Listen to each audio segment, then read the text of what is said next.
Graça e paz da parte de nosso Senhor e Salvador Jesus Cristo. Amém? Seja bem-vindo. Você está no canal Beit Sefer, Escola Bíblica à Distância. Você que já assistiu a primeira aula deve ter notado a diferença no cenário.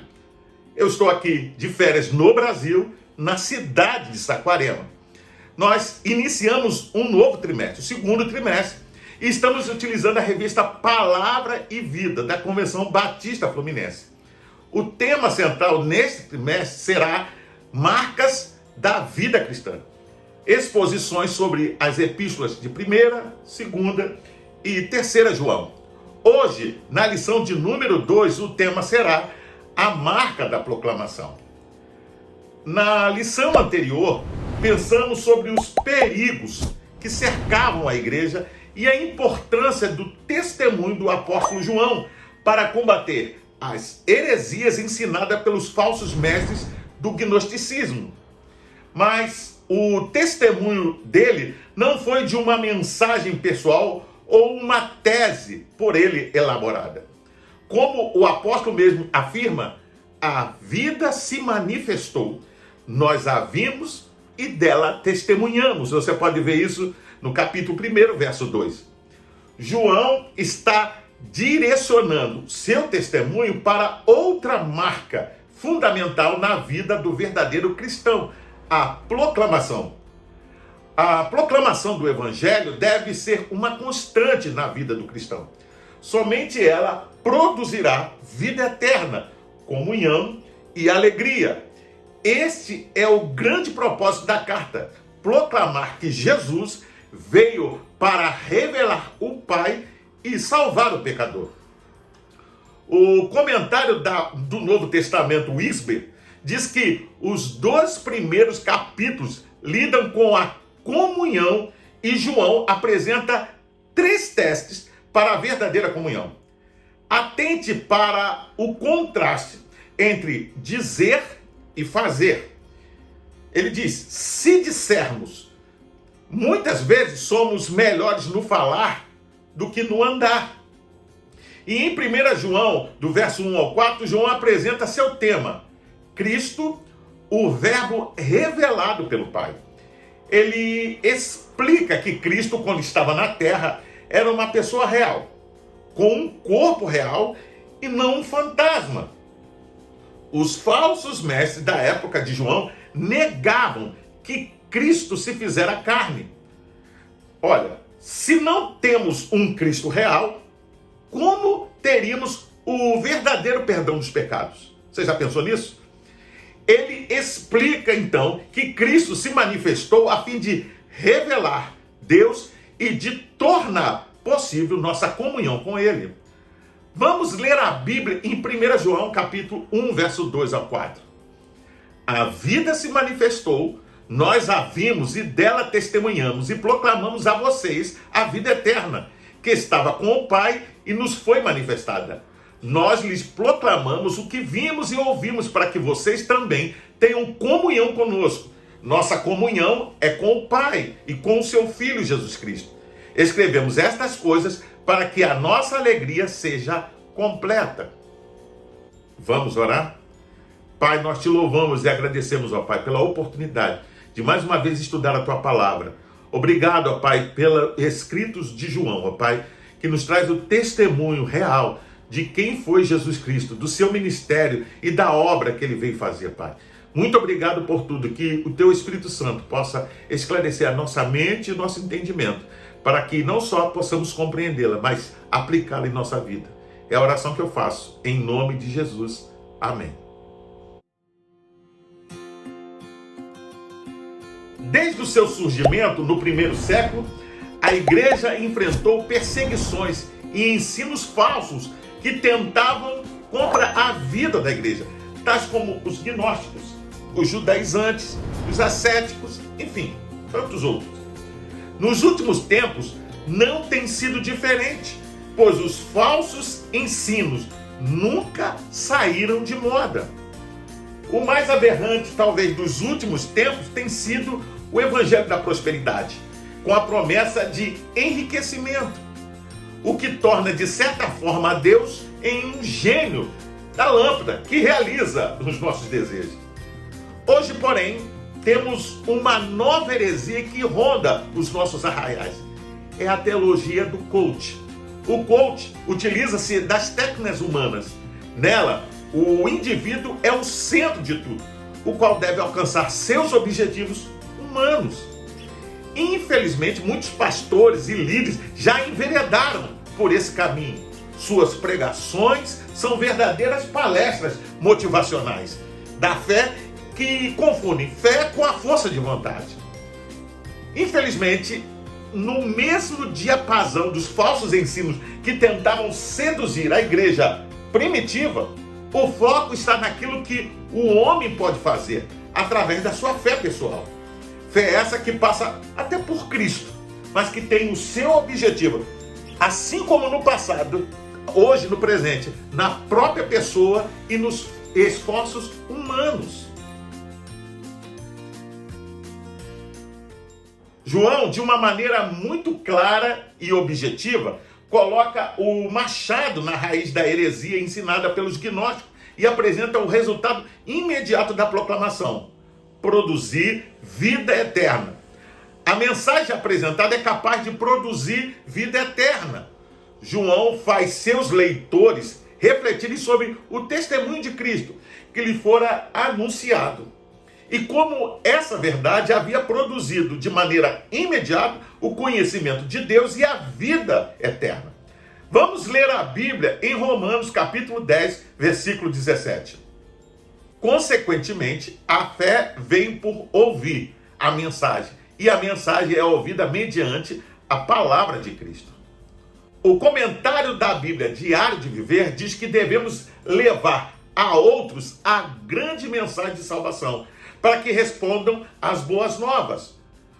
Como saberão desta mensagem seus entes queridos, vizinhos, se ninguém os comunicar? Está, porventura, lhe chamando Deus para participar da proclamação desta mensagem, para que seja conhecido em sua comunidade?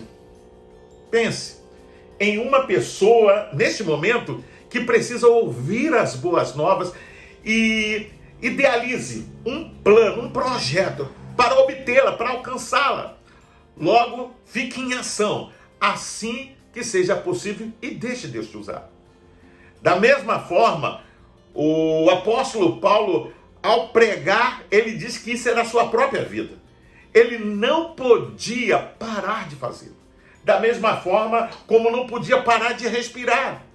Ele foi fortemente impulsionado a fazê-lo. Esse foi o seu chamado. Desta forma, em uma sociedade onde muitos buscam uma novidade, desejam apresentar uma nova fórmula para o Evangelho e falam em atualizá-la, a compreensão da mensagem inicial da carta coloca-nos diante de uma verdade imutável: a proclamação do Evangelho. E somente ela pode produzir salvação e transformação na vida do homem. Somente Jesus Cristo pode salvar o homem pecador. Somente Ele pode pagar o preço dos nossos pecados. Devemos tomar cuidado de proclamar apenas o Evangelho para que não corramos o risco de anunciar fórmulas mágicas que podem até agradar pessoas, mas não produzem vida eterna. A vida eterna, enfatizada pela carta, é a vida que é conferida aos homens por intermédio de Jesus Cristo. João não reduz seu ensino a conceitos abstratos. Pelo contrário, ele faz questão de colocar de maneira concreta o resultado da proclamação. Nós proclamamos o que vimos e ouvimos para que vocês tenham comunhão conosco. Ele está dizendo que aquilo que ele viu e ouviu estava sendo dividido conosco. Como testemunha ocular da vida de Jesus, o apóstolo coloca-nos dentro do seu olhar como coparticipantes da comunhão com Jesus, através do recebimento da mensagem proclamada. Essa comunhão a que ele se refere não significa um tipo de relacionamento social, mas a participação junto com o apóstolo da vida eterna. Vamos ler a Bíblia em 1 João capítulo 1, verso 7. Se, porém, andamos na luz, como ele está na luz, temos comunhão uns com os outros, e o sangue de Jesus, seu Filho, nos purifica de todo pecado. Enquanto os gnósticos ensinavam os princípios deístas, em que Deus não se relacionava com a criação, João apresenta o princípio da comunhão com o Pai através do Filho, contrariando totalmente o conceito de um Deus distante e afirmando que o Criador não apenas tem comunhão com a criação, como também se fez carne e habitou entre nós. Mais do que habitar, ele veio salvar, religar o homem que estava perdido no pecado com o Pai, e Jesus o fez conhecido. Letra A, comunhão no sentido vertical. A mensagem da cruz é a mensagem do restabelecimento da comunhão do Filho que volta ao lar, que Deus nos reconcilia com ele, dá prova do seu amor puro. João enfatiza aqui, essa mensagem produz uma profunda comunhão com Deus, a qual é a essência da vida eterna. Letra B, a comunhão no sentido horizontal. Quando olhamos para a cruz de Jesus, vemos dois travessões sobrepostos, um na vertical e outro na horizontal. Eles serviam para nós como a alegoria da reconciliação com o Pai. A horizontal nos lembra que em Jesus Cristo nos tornamos irmãos, desfrutando de comunhão.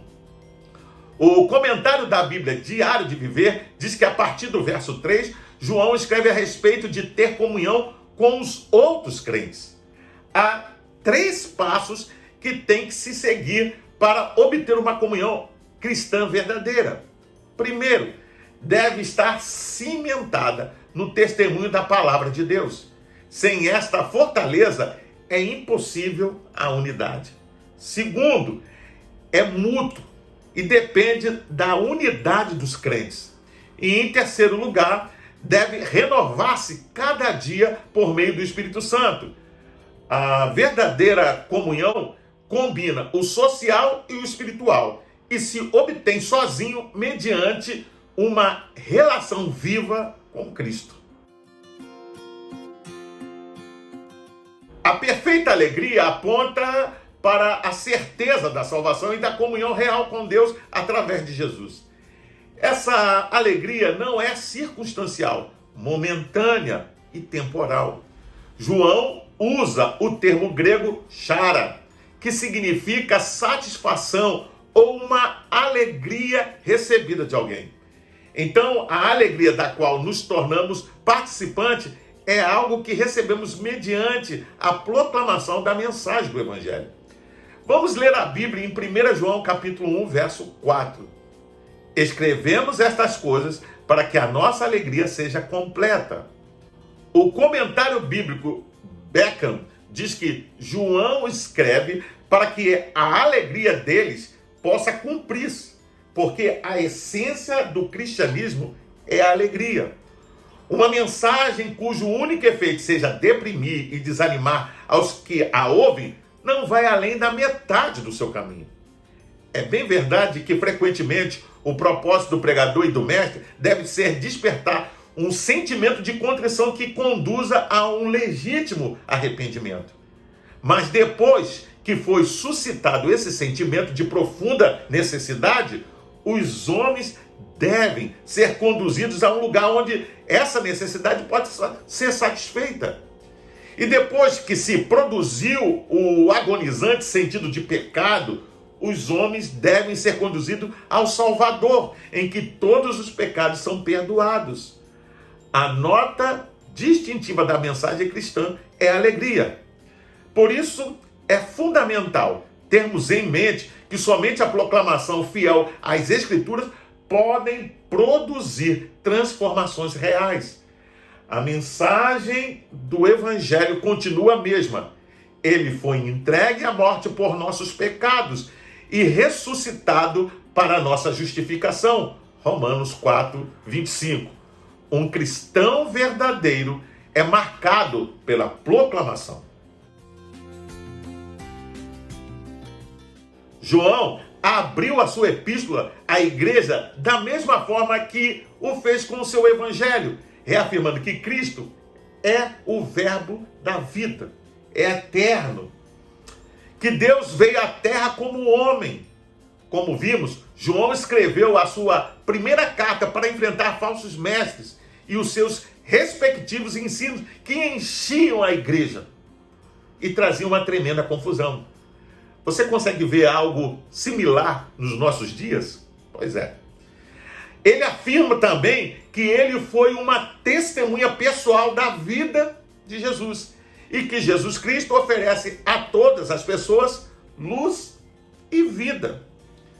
Por isso, precisamos entender que a mensagem do evangelho genuíno é aquilo que o cristão possui de mais poderoso para combater as heresias, pois é através dela que o homem encontra a salvação em Cristo.